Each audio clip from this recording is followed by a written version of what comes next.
When my parents divorced, I stayed with my mom. At first, it wasn't so bad. We still laughed, watched movies together and cooked dinner like we used to. But things changed when she met Mark. He was nice enough at first, but he came with 3 kids of his own, loud, spoiled, and always getting what they wanted. After the wedding, the house didn't feel like mine anymore. My room was moved to the basement so Mark's youngest could have the better light. My mom stopped noticing the small things, like when I came home late from school or skipped dinner. She was too busy taking care of them, too busy trying to make her new family perfect.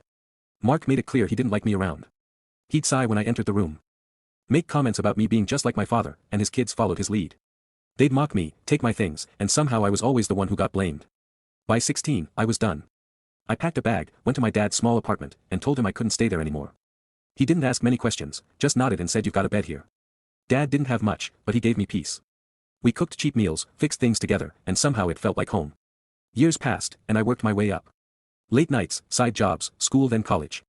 When I landed my dream job, with a salary I could hardly believe, Dad and I celebrated like kings. We ordered pizza, laughed until midnight. And for once I felt like every long night and struggle had been worth it. A week later, my phone buzzed. It was my mom. I hadn't heard from her in years. Her voice was shaky but careful, like she was trying to sound warm. Hey, sweetie, she started, I heard about your new job. That's incredible. I'm so proud of you.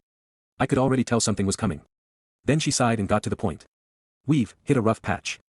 Mark's business went under, and the kids, well, they made some mistakes.